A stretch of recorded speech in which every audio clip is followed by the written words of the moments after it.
Good day to each and everyone. This moment, we will be discussing about the models of memory. But before we start, let me introduce myself. My name is Michael N. Reyes. I'll be a psychology student second year. Okay, so the first memory model is Atkinson and Shiffrin's memory model. This is pioneered by Richard Atkinson and Richard Shiffrin. It is composed of the sensory store or the sensory memory, the short-term store or the short-term memory, and the long-term store and the long-term memory. So since Jerisa Monzolin have already discussed about the sensory store, so we will proceed directly to short-term store and the long-term store. Short-term memory or the short-term store. It is also known as the primary or active memory. It is the information we are currently aware of or thinking about. So what you are thinking right now or as of this moment, that is your short-term memory. The information found in short-term memory comes from paying attention to sensory memories. It is very brief. When short-term memories are not rehearsed or actively maintained, they last mere seconds. So short-term memory will only last for seconds unless if there is rehearsal or maintenance of the information. Example of rehearsal would be chunking, and we will be discussing about chunking on the next slides. Okay, let's proceed. It is limited. It is commonly suggested that short-term memory can hold 7 plus or minus 2 items. So this is according to George Miller, who pioneered the theory of magic 7 plus or minus 2, in which people can retain a short-term memory from 5 to 9 items. So that is the maximum of items or the number of information that can be stored in the short-term memory according to George Miller. Okay, the duration of the short-term memory. Most of the information kept in short-term memory will be stored for approximately 20 to 30 seconds.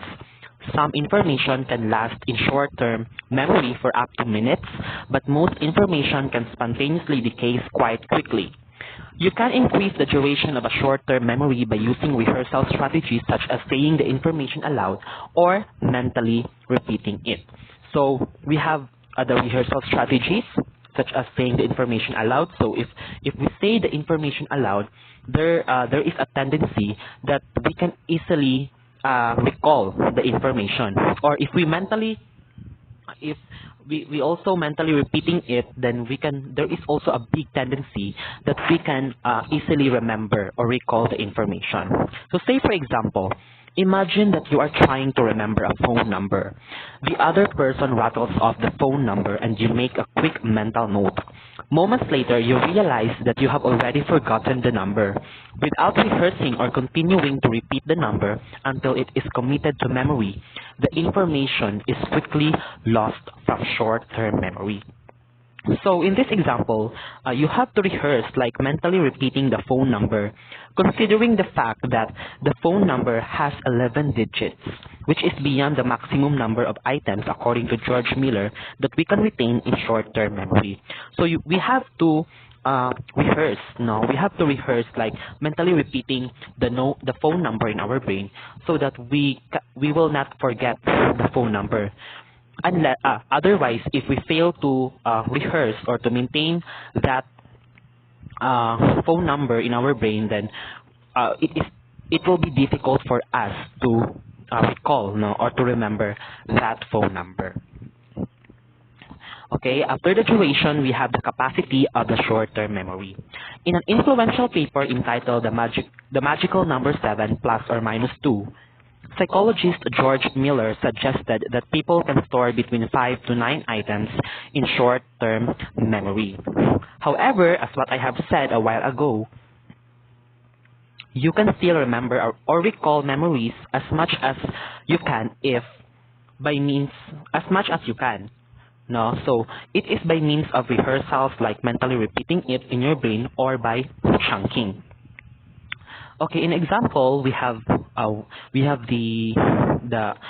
item or the information 10100100100010001000.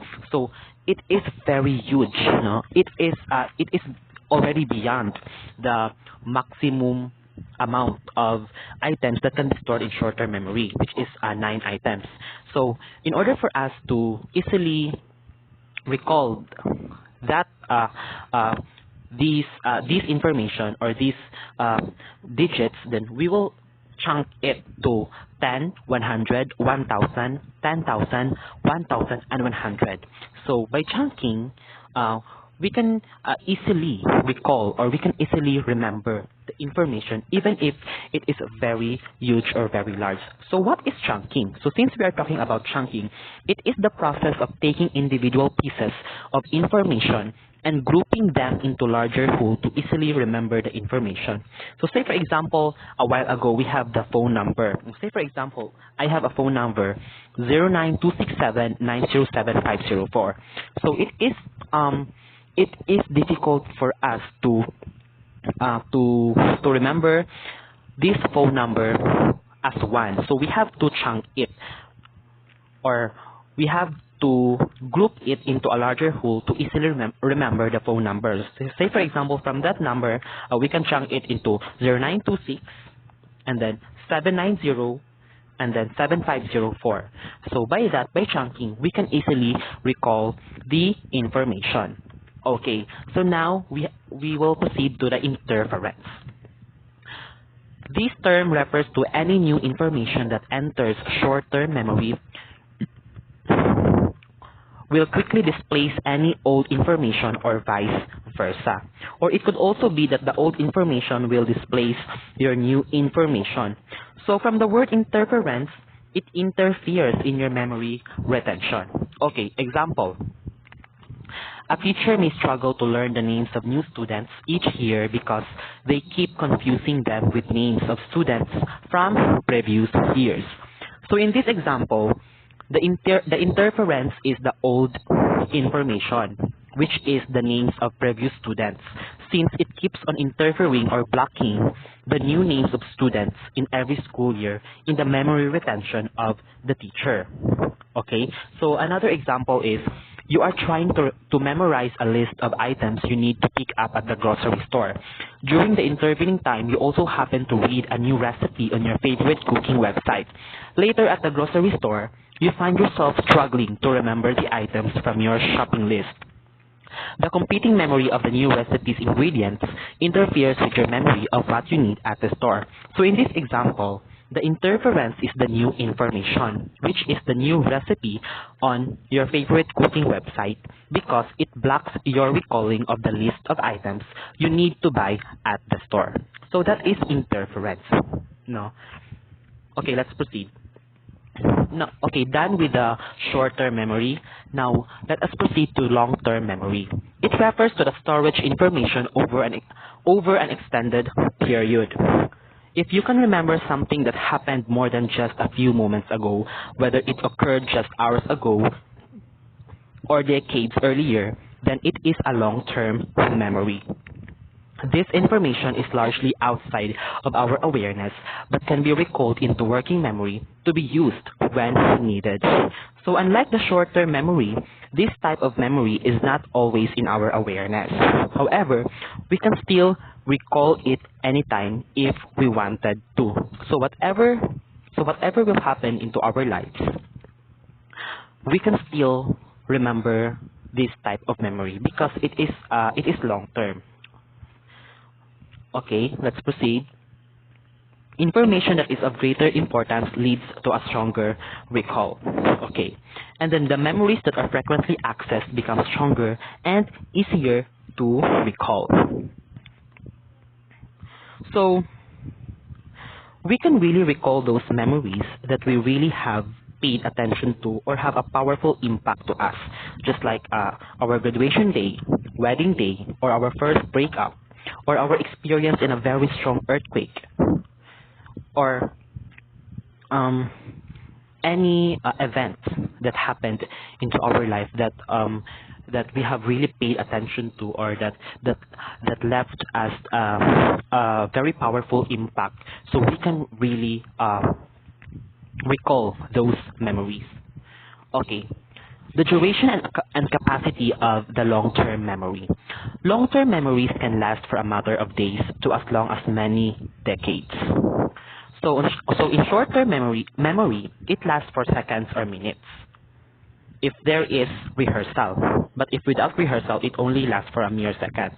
But by long-term memory, it don't require rehearsal because we can still remember the details or the information or the events that have happened because it is uh, it is it is permanently stored in our brain even if we are conscious or not. Okay. And then if you were very aware and alert when you had the experience, then the memory will probably be a lot more vivid. So as what I have said a while ago, if you really have paid attention in that moment, you can definitely recall that event even after for how many years and decades that have passed. The number of times you access a memory can also play a role in the strength and duration of a memory. However, the more you also okay, so so if you if you're always recalling those events that have happened, so there is a big tendency that it could be easy for you to remember those events. However, there are also memories that we tend to ignore or we tend to forget, just like memories that are unacceptable or memories that brings an unbearable pain. So the more we repress the information or the memory, the more it will be buried in our long forgotten memories, right? So let's proceed. Not surprisingly, memories that you have to recall often tend to stick around and become much stronger. And then we have the term permastore refers to the very long-term storage of information. Okay, so when we say permastore, it is the ability of a person to recall a memory that happens for a very period of time. Example, an old man went back to the place where he was born and can still remember the name of streets he used to walk on, the direction of his house, the address of his house, the playground where he used to play, or the house of his first love, and etc. So that is permastore. But whatever happened to you, and no matter how old you are, you can still remember those information or those memories that are permanently stored in your brain. So that is called permastore. Okay, so we are now done with the Schifrin and Atkinson's memory model. Let us proceed to the levels of processing model. Okay, it postulates that memory does not comprise three or even any specific number of separate stores, but rather varies along a continuous dimension in terms of depth of encoding. The emphasis in this model is on processing as the key to storage. The level at which information is stored will depend in large part on how it is encoded. The deeper the level of processing, the higher is that information may be retrieved. So, in the levels of processing model, we just have to remember that it emphasizes the level of encoding or how deep you have encoded the information in order for you to retrieve it. So the strength of retrieval of the information depends on how deep you have encoded it in your brain. So say for example, in the levels of processing framework, among the levels of processing proposed by Fergus Craik and Endel Tulving are the physical, phonological, and semantic levels. By the way, Fergus Craik and Endel Tulving are the ones who pioneered the levels of processing model. Okay, so in the table, we have the level of processing, we have the basis for processing, and the example. In the level of processing, we have the physical. The basis for processing is visually apparent features of the letters. Example, the word table. It answers the question, is the word written in capital letters? Another question would be, is the word not written in capital letters? So in the first question, is the word written in capital letters? Yes, it is. It could also be, is the word not written in capital letters? No.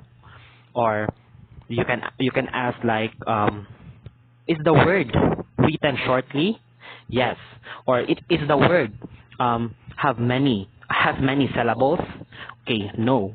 So in physical, you are encoding the detail or the information by its physical aspect.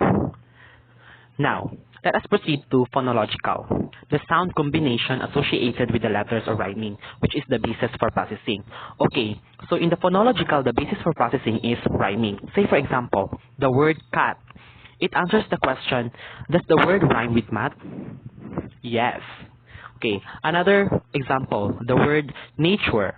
It answers the question, does the word rhyme with future? Yes. Does the word rhyme with people? No. Okay, so in phonological, you are encoding the detail by means of rhyming, right? Okay, and the last one is semantic. The basis for processing is the meaning of the word. Say, for example, the word daffodil. The question, it answers the question, is the word a type of plant? Yes. Another example would be if the word is lion. So it answers the question, is the word a type of mammal? Yes. Can it be found in Africa? Yes. So in semantic level, you are encoding the detail by its meaning. Okay? So with these three processes of encoding, you can easily retrieve or recall the information or detail. Hence, the strength of retrieval or recalling of information depends on the levels of processing. So you have to undergo with physical, phonological, and semantic level of processing in encoding for you to easily recall or retrieve the information. Otherwise, it will be difficult for you to retrieve the information if you will just be using the physical level of processing. So you have to use these three level of processing according to Fergus Craig and Endel Tolving in order for you to easily recall the information. So that is levels of processing model. So in levels of processing model, you just have to remember that it emphasizes the level of encoding or how deep you have encoded the information in order for you to retrieve it. So the strength of retrieval of the information depends on how deep you have encoded it in your brain.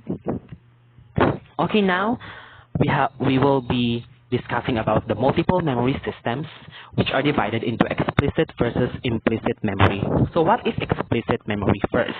Explicit memory is intentional, it is conscious, can be verbally explained, also known as declarative memory. Excuse me. Okay, so intentional. Intentional in the sense that you intendedly recall a memory or think of an information for a certain purpose. Say, for example, in taking a quiz. So the intention is for the purpose for you to have the right answer. So you intendedly recall those information that you have studied for the purpose to have the right answer or to perfect the quiz. So intentional. And then we have conscious. Conscious because explicit memory requires you to consciously think about the information. Yes, you have to be conscious. And then we have can be verbally explained. Yes, it can be verbally explained since you are consciously thinking about the information, so you can verbally explain it or voice it out. Okay, so to further understand what is explicit memory, let us proceed. Okay, the types of explicit memory. We have the episodic memory and the semantic memory. In episodic memory, these are your long-term memories of specific events, such as what you did yesterday or your high school graduation. In episodic memory, the key word here is the specific events. So when we say specific events, it involves the time, the place, or the setting as a whole. So, example. Okay, before we what we call of this, before we proceed to the example, let us also discuss the semantic memory. Okay, so when we say semantic memory, this is a type of explicit memory, which are memories of facts, concepts, names, and other general knowledge. So the key word here is the general knowledge. So it could talk about science, about branches of science like botany, biology, chemistry, social science, history, psychology, and etc. Or it could also talk about the names of presidents in the Philippines, name the list of countries and the capital cities. So any other general knowledge that is semantic memory. So to further understand these two, we have the example. In episodic memory, example like remembering what time you're meeting a friend to go to a movie, birth dates of friends and family members, important events from your life such as your school graduation, wedding, or another notable milestone. So as what you can observe in episodic memory, it involves time and the place and the it describes the event, no? So it answers the question where it happens, what time it happens, who is who are the person that you're with during that event, no? So just like that. So that is episodic memory. It comes from the root word episodes, no? So it is the event that involves the time, the place, and the setting. And then we have all we have also the semantic memory examples. We have identifying who the current president is, writing a research paper, all of the items on your shopping list, the names and locations of different countries on a map. So as what you can observe, they are considered as general knowledge. So that is semantic memory. All about the general knowledge, all about the general concepts, the general notions, the general ideas. Okay, so done with the explicit memory, let us proceed to implicit memory. When we say implicit memory, it is unintentional, it is unconscious, are often procedural and focused on the step-by-step process, also known as non-declarative memory. So in implicit memory, it is unintentional. Unintentional because you don't need to intendedly recall the information for a purpose because it just happens spontaneously. And it is unconscious because you don't need to be conscious in thinking the information because you can what we call of this, you can do a certain thing without without consciously thinking about on how to do it. So to further understand about the implicit memory, we have the example. Okay, so implicit memory examples are procedural memories. So say for example, singing a familiar song. So in singing a familiar song, you don't need to be consciously thinking about its lyrics because it just comes out naturally and you're already used to it. So you don't. So in typing on your computer keyboard, you don't need to consciously think on where are the letters on the keyboard, the location of the letters, because you can because you are used into typing, no? You are used into typing and you are already used into it, so you don't need to think consciously. You just do it spontaneously. And in brushing your teeth, right? So you don't need to think consciously on how to brush your teeth because you already know it, and it just happens naturally. It comes out naturally. It comes out spontaneously. So that is implicit memory.